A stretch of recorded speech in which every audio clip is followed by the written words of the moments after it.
When Donald Trump receives a chilling late-night call from the Pentagon, he has no idea that he's about to uncover the most dangerous secret in American history.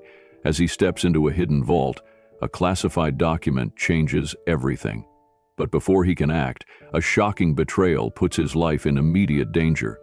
What happens next will leave you speechless. Before we continue this incredible story, let us know where you're watching from. If you enjoy stories like this, subscribe to the channel, because tomorrow we have another inspiring story you won't want to miss. The White House was silent, cloaked in the deep stillness of early morning. The world outside slept soundly, unaware that history was about to shift. Then, ring. A shrill, piercing sound shattered the calm. The private phone on the nightstand beside President Donald Trump vibrated with urgency. It was 3:47 a.m., not a time for casual calls. Trump's eyes snapped open. His years in office had conditioned him to recognize the gravity of such moments. This wasn't good. As he reached for the receiver, a strange coldness crept into his chest. He hadn't even heard the words yet, but he knew something had happened. The voice on the other end was low, firm, and brimming with unspoken tension. "Mr. President, it's the Pentagon." Trump bolted upright. A call like this wasn't just unusual, it was unheard of. Next to him, Melania stirred, her delicate features shadowed by concern. She didn't ask questions. She knew the look on her husband's face all too well. "It's urgent," Trump whispered, already swinging his legs over the bed. He had to move. Within minutes, he was fully dressed, his suit crisp despite the early hour. His mind churned as he strode toward the White House Command Center, where the top brass of the U.S. military waited for him. Their faces were grim. Something had shaken them. These were men who had seen war, who had looked death in the eye, and yet, tonight, there was fear in their expressions. The room crackled with tension. Not a single word was wasted. "Sir, we need you at the Pentagon, immediately," said General Adam Reynolds, the Secretary of Defense. His voice was calm, but there was a raw edge to it, something barely restrained beneath the surface. Trump's eyes narrowed. Reynolds wasn't a man who panicked. If he was rattled, the situation was worse than Trump had imagined. "What's going on?" Trump demanded. Reynolds exchanged a glance with the Joint Chiefs. The hesitation was slight, but Trump caught it. They were hiding something. "Sir, it's classified," Reynolds said carefully. "But I assure you, this changes everything." That cold feeling in Trump's chest deepened into something else. Anger. He was the President of the United States. There was no such thing as classified when it came to him. "Then you'd better explain it on the way," Trump said sharply. "We're leaving now." Within minutes, a black, unmarked SUV pulled up outside the White House. Secret Service agents surrounded him, their faces tight, their movements swift. As the convoy sped through the darkened streets of Washington, Trump stared out the window, his mind racing. What was waiting for him at the Pentagon? Whatever it was, he had the sinking feeling that after tonight, nothing would ever be the same again. The black SUV tore through the streets of Washington, D.C., its headlights slicing through the darkness like knives. Inside, Trump sat still, his face unreadable, but his mind was a battlefield. Whatever was waiting for him at the Pentagon had forced the highest-ranking military officials in the country to wake him in the dead of night, and that meant it was something no American had ever seen before. Beside him, General Adam Reynolds, the Secretary of Defense, kept checking his watch, a nervous habit that didn't go unnoticed. "Talk," Trump ordered, his voice cutting through the silence. Reynolds hesitated. Even now, he wasn't sure how to say it. He exchanged glances with one of his aides, then finally exhaled. "Sir, what you're about to see has been kept from every president before you." Trump's brows furrowed. "Kept from," he scoffed. "I'm the President of the United States. What the hell could be so secret that my predecessors were left in the dark?" The SUV took a sharp turn as the convoy sped toward a heavily guarded underground entrance of the Pentagon. Soldiers armed with assault rifles stood at attention, their eyes scanning every inch of the approaching vehicles. They weren't just expecting him. They were prepared for something much bigger. "It's not about what's secret, sir," Reynolds finally said. "It's about what happens if the truth ever gets out." Trump didn't respond. He didn't need to. A storm was brewing inside him, and he knew, whatever this was, it wasn't just about national security. It was about power, control, a truth so dangerous that even past leaders had been shielded from it. The convoy screeched to a halt beneath the Pentagon. The underground facility was a maze of security doors and retinal scanners, each checkpoint more heavily guarded than the last. As Trump stepped out of the SUV, his Secret Service detail closed in around him. A heavy steel door labeled "Restricted Access, Level 7" loomed ahead. Trump had never heard of Level 7 before. Even in his top-level briefings, nothing like this had ever been mentioned. "Sir, this way," Reynolds gestured. The doors slid open with a loud hiss, revealing a dimly lit corridor that stretched deep into the heart of the Pentagon. The air was thick with tension. Every footstep echoed through the hallway, making it feel like they were descending into the depths of something forbidden. Finally, they reached the end of the corridor. A single door stood before them. On its surface, engraved in metal, was a word that sent a shiver down Trump's spine. "Raven Room." Trump turned to Reynolds, his patience thinning. "Enough games. Open it."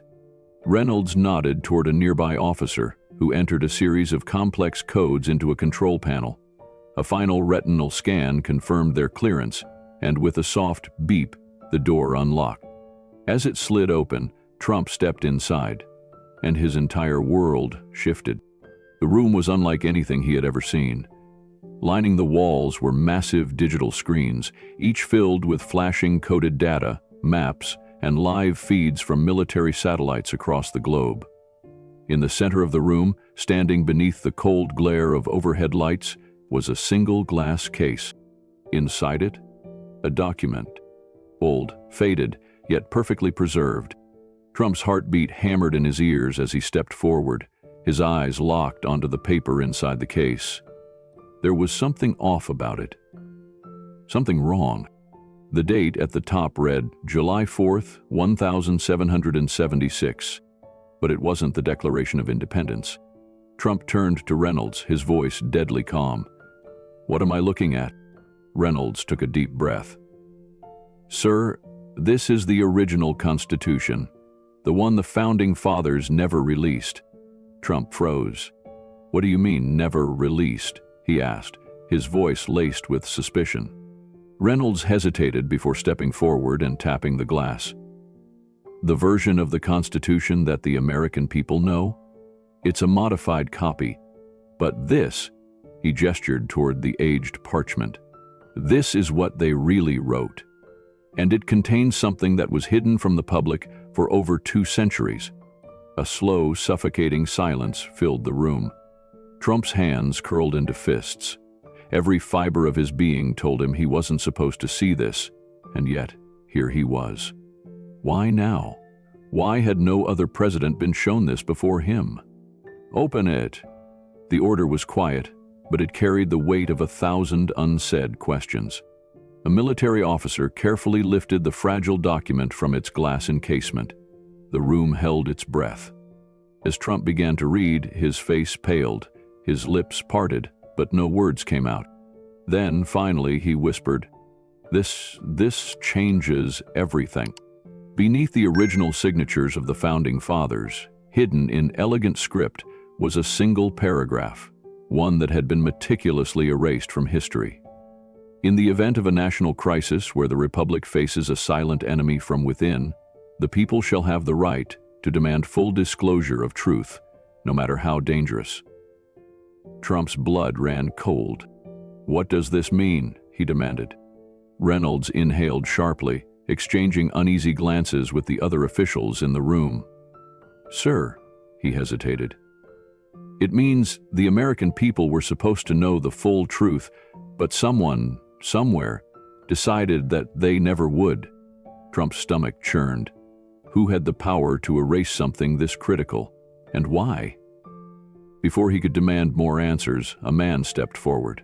A young military aide, pale-faced, gripping a small wooden box. "Mr. President," the aide said, his voice barely above a whisper. This box was sealed by George Washington himself. It was only meant to be opened by a president who truly needed it. Trump swallowed hard, the weight of history pressing down on him. "And you're saying, the time is now?" Reynolds nodded gravely. "Sir, whatever is inside that box, it holds the answer to the biggest cover-up in American history." The room was silent. Trump slowly reached out, his fingers closing around the ancient box. He had no idea that what lay inside would shatter everything he thought he knew.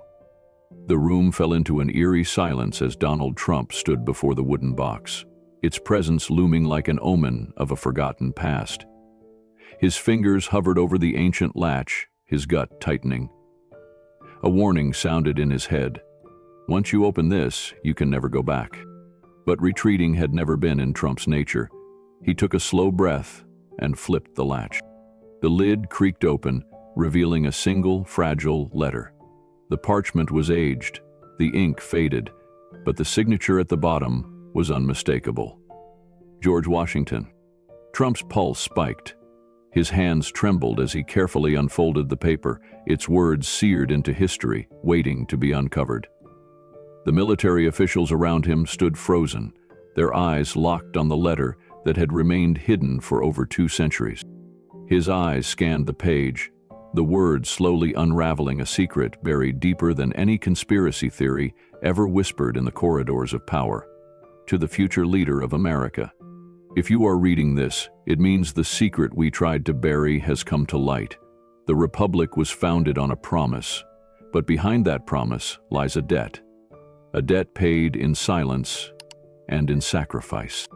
There exists a group more powerful than the government itself. They are not elected, not bound by the Constitution, yet they control the fate of America.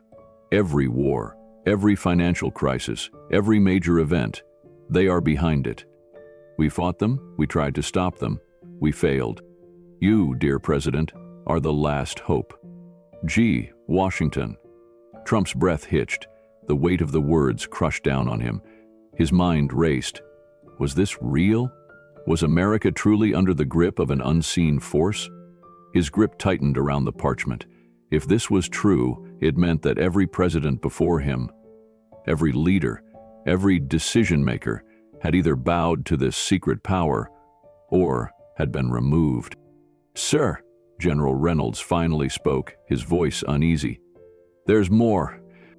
A second sheet, thinner and more delicate, was tucked beneath the letter. Trump carefully pulled it free. It was a list of names. Trump's stomach turned as he scanned the first few. Some were historical figures, politicians, business moguls, media tycoons, but others? Some were still alive. Some were men and women he had shaken hands with, people who had sworn loyalty to him. And then his heart stopped, because at the bottom of the list, scrawled in careful cursive, was a name that shattered everything. His own vice president.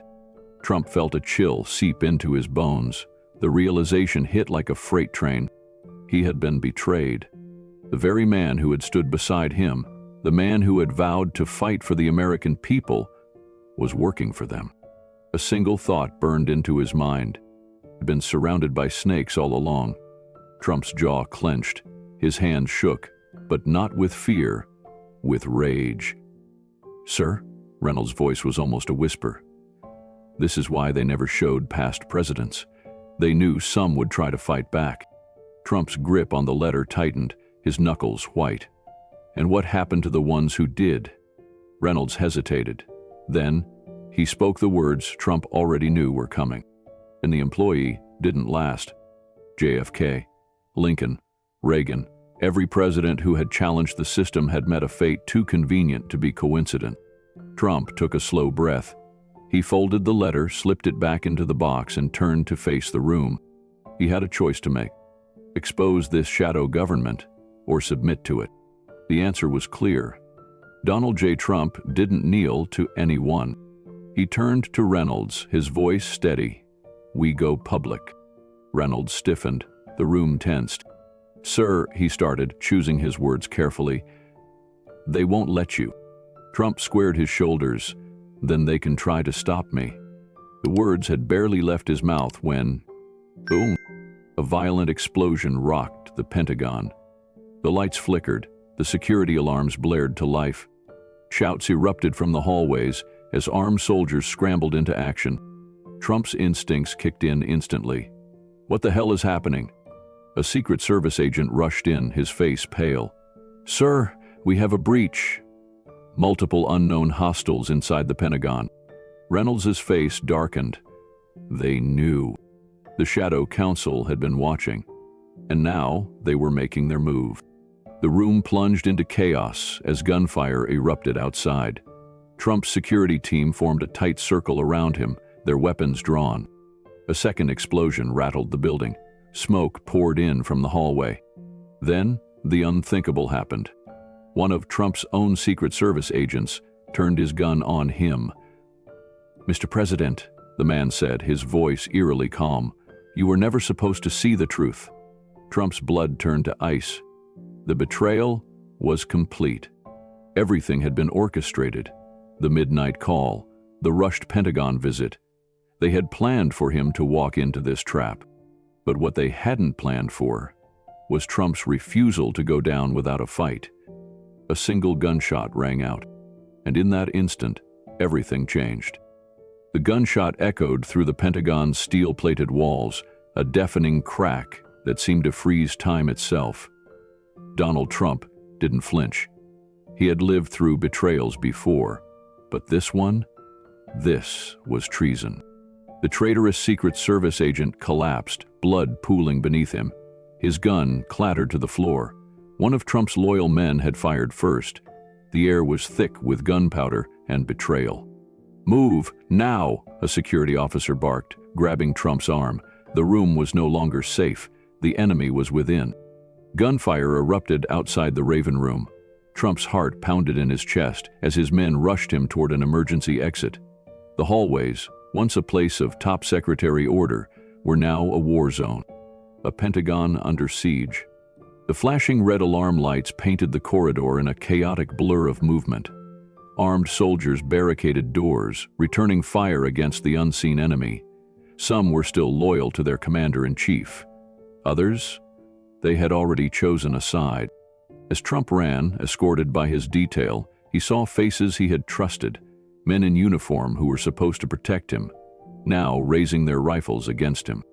The Shadow Council had made its move. A voice crackled through the security radios. I cannot leave the building. Repeat, secure the president inside. Do not let him reach the outside perimeter. Trump's stomach twisted. They weren't just trying to kill him. They were trying to contain him. If they succeeded, no one would ever know the truth. The garage, one of his agents shouted. There's an armored convoy waiting. If we can get there, we can escape. Trump didn't hesitate. They had to move. The Pentagon was a maze of security corridors, twisting tunnels built to withstand nuclear attacks. But tonight, it was the battleground for a different kind of war. As they sprinted through the labyrinth of hallways, Trump's security team moved with precision. Gunfire erupted behind them. Footsteps thundered in pursuit. Then, a voice boomed over the Pentagon intercom. Mr. President. Trump stiffened. He knew that voice. It was his vice president, his traitor. I told you, the voice continued, eerily calm, you were never meant to see this. Trump's jaw clenched. Every instinct told him to keep running, but something inside him burned with fury. A doorway loomed ahead. One of his men swiped a security card. The lock clicked open. The parking garage, their last chance at escape. They burst through the door just as the first enemy agents appeared behind them. Trump turned in time to see the muzzle flash. Another shot fired at him. A Secret Service agent lunged, taking the bullet meant for Trump. He collapsed with a strangled gasp. Trump's blood boiled. He turned back just as his detail shoved him inside an armored SUV. Go, go, go! The tires screeched as the convoy tore out of the underground garage, the night air hitting Trump like a slap. For a moment, he thought they had made it. Then, the ground. A bomb detonated just ahead. The lead vehicle was ripped apart. Flames shot into the air. A barricade of black SUVs appeared ahead, blocking the road. From one of them, a familiar figure stepped out. His vice president. The SUV screeched to a halt. Smoke billowed in the cold air. The Shadow Council's enforcers surrounded them. Trump could see the barrels of their rifles glinting in the moonlight. Slowly, the door of the enemy SUV opened, and out stepped the man Trump had once trusted. His own vice president, his betrayer. Trump's fists tightened. The man smirked, stepping forward. Cool, confident, deadly. "Mr. President," he greeted, as if nothing had happened.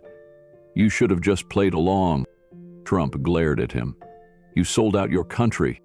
The vice president chuckled. "Oh, Donald, the country was never yours to save." Trump's pulse pounded in his ears. He saw it now. The smugness, the arrogance, the certainty that they had already won. "You were supposed to follow orders," the traitor continued, stepping closer.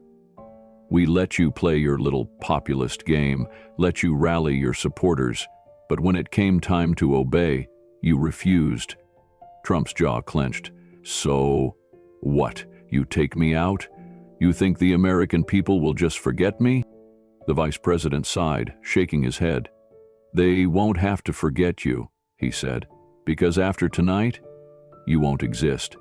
At his signal, his men raised their weapons. But Trump wasn't out of moves yet. From behind the burning wreckage, a different convoy appeared. Black SUVs. But these weren't the Shadow Council's men. These were his men. Loyalists, patriots, the real America. Trump didn't blink. "You think I'd walk into this without a backup plan?" The vice president's smirk vanished. Gunfire exploded into the night. Chaos erupted. Trump's detail dragged him behind cover as the two forces clashed. Smoke filled the air. The traitors' men scrambled, their ambush now turned against them. Trump saw his vice president duck into his SUV, barking orders. But Trump was done letting him run. Ignoring the bullets flying overhead, he moved. He grabbed a weapon from a fallen agent, he raised it, and he fired. The windshield of the SUV shattered. The vice president flinched, ducking. Trump's voice cut through the gunfire. "You wanted a war?" he growled. "You got one." The traitors' men scattered, their lines breaking. The surprise counterattack turned the tide. And in the confusion, Trump's vice president fled. A coward. Trump watched as his convoy pushed forward, breaking through the enemy blockade. His men secured the area. But this wasn't over. Not yet. The Shadow Council had declared war. And Trump was going to finish it. He turned to his men, voice steady, eyes blazing. "We take back our country. We expose them all." A roar of agreement erupted from his team. The war for America's future had begun. And Trump wasn't backing down. The night air hung thick with smoke as the sound of sirens, gunfire, and chaos filled the Pentagon's underground escape route. The betrayal had been set in motion long before Trump had arrived. His enemies had been waiting for him. But what they had failed to anticipate was that he wasn't going to fall without a fight. The traitors' convoy had vanished into the night, but the battle was far from over. Trump stood at the edge of the smoking wreckage, his men securing what remained of the failed ambush. The Shadow Council had made its move. Now it was his turn. "Sir, we have the file." Trump turned sharply. His lead security officer, James Thornton, approached him with a battered folder in his hands. The words, "Silent Dawn," were stamped in thick, bold letters across its surface. This was it. The proof of everything, the names, the transactions, the orders. It was all here. Trump gritted his teeth. "Get me a secure line to our people. We're not hiding this. We're bringing it to the world." Thornton hesitated. "Sir, if we go public, they'll come at us harder. They won't just try to silence you. They'll make sure you don't exist." Trump scanned the battlefield, the fallen agents, the wounded loyalists, the lingering smoke. His face was hard as steel. "They may already tried." His voice was like iron. "And they failed." Breaking into the Pentagon's secret archives. But something was missing. The Silent Dawn file contained names and evidence, but not the final piece. General Carter had mentioned a deeper level of secrecy, something that even the Silent Dawn document had barely touched. "There's another layer," Trump muttered. "Something they didn't want even Silent Dawn to reveal." His team knew what this meant. They weren't just running from the enemy anymore. They had to go back into the lion's den. They had to break into the Pentagon's deepest vaults. The Pentagon had secrets buried deeper than any classified report, and Trump knew that the real final piece of evidence wasn't going to be in a folder marked for review. It would be locked away where no one, not even presidents, could access it. His eyes locked onto Thornton. "Can we get in?" The security officer's jaw tightened. "Maybe, but sir, if we do this, there's no coming back." Trump's response was instant. "We were never going back." The plan unfolded in minutes. Trump and a small team of his most loyal men made their way through a backdoor entry into the Pentagon's black vaults. Codename Section X. This wasn't on any public record. This wasn't even in the Silent Dawn files. Only 5 people alive even knew about Section X, and Trump was about to become the 6th. They moved fast, weaving through security doors, bypassing checkpoints that weren't even supposed to exist. The deeper they went, the colder the air became. Finally, they reached a steel-reinforced security chamber at the lowest level of the Pentagon. A retina scan, a DNA reader, a voice recognition lock. James Thornton exhaled sharply. "If we mess this up, the whole Pentagon goes into lockdown." Trump nodded. "Then we don't mess up." The team worked in perfect precision, bypassing the security systems. Trump placed his hand on the final scanner, the system hesitating for one long, unbearable second. Then, a beep. The door slid open. They had made it. The air inside was stale. The room was almost untouched. Trump stepped inside, his heart pounding. In the center of the room stood a single safe, older than anything else in the building, stamped on the surface, a seal that sent a shiver down his spine. Classified, for founding eyes only. James Thornton let out a slow breath. "Sir, I don't think even our intelligence agencies know this room exists." Trump steeled himself. "Then it's time they find out." He reached for the dial, turned it, listened for the clicks. Finally, a final turn, and the safe creaked open. Inside, a single document, aged, nearly crumbling from time, but its title sent a shock through Trump's system. Directive 76, the founding betrayal. His breath caught. He slowly unfolded the pages, and then he read. The words burned into his mind like fire. A betrayal written in the very foundation of America itself. A deal had been struck. A pact between those who sought power and those who controlled the world from the shadows. The Founding Fathers had fought for freedom, but some, a select few, had made a deal with a force even greater than the government. A deal to ensure that while the American people believed they were free, true power would always remain in the hands of a secret order. A council above all else, above presidents, above the Constitution, above America itself. Trump's hands shook, his knuckles turned white. Thornton's voice was tight. "Sir, what do we do?" Trump stared at the document. Then, with a single motion, he folded it, placed it inside his coat, and said 3 words that would change everything. "We exposed them."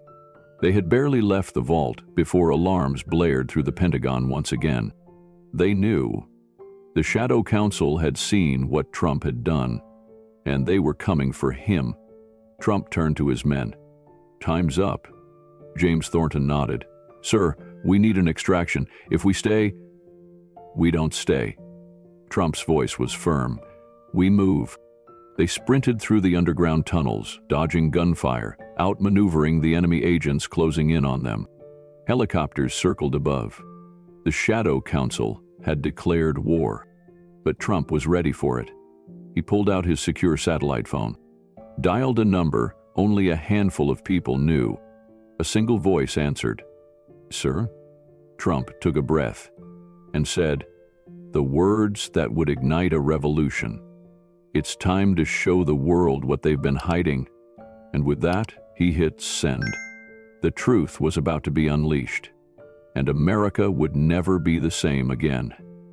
The Pentagon's underground corridors trembled with distant explosions. The deep state operatives had activated their final countermeasure. If they couldn't stop Trump physically, they would bury the truth with him. But they had underestimated him. Trump and his small but fiercely loyal team of agents raced through the labyrinth of steel corridors, carrying with them the greatest secret in American history. The Directive 76 document was secured inside Trump's coat, its weight feeling heavier than anything he had ever carried before. Not just in paper, but in what it represented. It was the foundation of a lie that had shaped America for over 2 centuries. And he was about to rip it apart. "Sir, they're shutting down all exits," Thornton barked through the comms, his voice strained with urgency. Trump and his team could hear the clanking of security doors slamming shut behind them, one by one, sealing the corridors, trapping them inside the deepest vaults of the Pentagon. The Shadow Council wasn't just trying to kill them. They were trying to erase them. A radio crackled. A voice, chilling and calm, echoed through the Pentagon's speakers. "Mr. President, you are never supposed to see the truth." Trump's jaw clenched. He recognized the voice immediately. His own vice president. "Surrender the document," the voice continued, measured, composed, as if he was reading a script. "And we can make all of this disappear. We can say this never happened. No one has to die tonight." Trump stopped in his tracks, glancing at Thornton and the other loyalists surrounding him. Their faces were drenched in sweat, their bodies battered from the battle that had unfolded in the halls of America's most secretive military complex. He grabbed his radio, pressing the button with controlled fury. "You don't get it, do you?" Trump's voice was steady, unbreakable. "The American people will know the truth, and no threat, no bullet, no deep state betrayal will stop me from giving it to them." A long pause. Then, a quiet chuckle from the vice president. "Then I guess you've made your choice, Mr. President." And just like that, the lights inside the Pentagon flickered and died. The deep state had cut the power. Darkness swallowed them. Only the red glow of emergency lights guided their way. A deafening hissing sound echoed through the halls. Gas. Thornton cursed under his breath. "They're flooding the lower levels with something." Trump pulled a cloth from his coat pocket, covering his mouth. "They don't want to fight," he muttered. "They want to suffocate us. Not if we get out first." Thornton, ever the soldier, pulled out a compact gas mask and motioned to the others. "Up 2 floors, sir. There's an emergency breach point, but it'll be covered." Trump nodded. "Then let's punch through." With their last reserves of strength, they sprinted through the suffocating corridors. The gas thickened, but they pushed forward.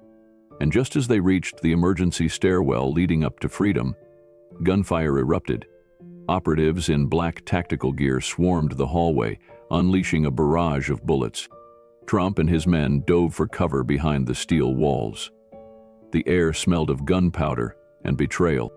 Thornton's voice was sharp. "We hold them here. Mr. President, when I say go..." Before he could finish, a grenade rolled to their feet.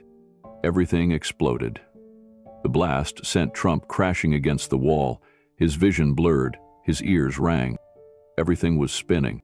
Somewhere in the distance, he heard voices yelling, boots stomping, a helicopter overhead. His limbs felt heavy. His head pounded. Then, darkness. Hours later, the world had changed. The news channels erupted with breaking reports. The Pentagon under attack? Where is the president? Deep state cover-up, explosions, shake DC. As President Trump goes missing, the entire country was holding its breath. Millions of Americans stared at their TV screens, their phones, their computers, waiting for an answer, waiting for their president. And then, a broadcast interrupted every network. The screen cut to static, then flickered back to life. Trump was there, bruised, his suit still torn from battle, his face carrying the scars of the fight, but his eyes were sharp. His voice was steady, and in his hands he held Directive 76. "My fellow Americans," he began, his voice unshaken, "tonight I stand before you not just as your president, but as a man who has seen the truth, and I am here to show you what they never wanted you to see." The nation held its breath, and then he lifted the document to the camera. The world erupted. The Silent Dawn document, Directive 76, the secret betrayals, the names, the faces, the lies that had been spun for over 2 centuries. It was all out in the open. News anchors scrambled to translate the leaks, some trying to cover up the damage, others shaken by what they were reading. But the American people weren't blind anymore. They saw it. They saw everything. The days that followed were unlike anything in modern history. Protests erupted in major cities. Deep state operatives fled the country. The vice president, caught red-handed, tried to flee, only to be arrested at a private airstrip outside Virginia. The media, for the first time, had no choice but to cover the truth. The Shadow Council's empire had crumbled, and Trump, against all odds, had won. He had survived the assassination attempts, the betrayal, the war in the shadows, and he had delivered America the truth it had been denied for centuries. Days later, standing before the American people in a White House now cleansed of corruption, Trump spoke his final words on the matter. "They might told me to back down. They told me to stay silent. They tried to kill me to keep you from knowing the truth." He paused, looked straight into the camera. "But I serve you, not them. And as long as I am here, this country will never be theirs again." The crowd watching outside the White House erupted into cheers.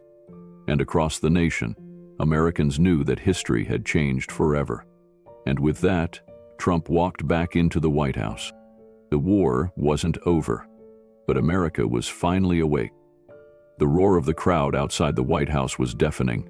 Millions of Americans had gathered, their voices echoing through the streets of Washington, D.C. The weight of history hung in the air, a moment so profound that it would be etched into the soul of the nation forever. Inside, Donald Trump stood in the Oval Office, staring out the window. He could see them, the people he had fought for, the citizens who had nearly lost their country to the shadows. The weight of the past few weeks pressed heavily on him. Behind him, his most trusted security officer, Thornton, adjusted his earpiece. "Sir, the Secret Service has swept the entire building, all threats neutralized. For now." Trump turned, his jaw tight. "For now?" Thornton hesitated before answering. "Sir, we took down the head of the snake, but the body is still moving. There are still remnants of the deep state scattered across the government, the media, even the military. This isn't over." Trump nodded. "I know." But there was no turning back. The truth had already been unleashed. The Silent Dawn file had been broadcast worldwide, and now the world was watching. Across the country, the fallout of Trump's revelation was unlike anything seen in American history. Mass arrests had begun. Former high-ranking officials were being dragged from their offices, their faces pale as cameras flashed. Some tried to flee the country, but their names were already on every airport watch list. The Shadow Council, once untouchable, was now the hunted. But not everyone surrendered quietly. On Capitol Hill, a group of politicians who had once operated in the shadows tried to rally against Trump.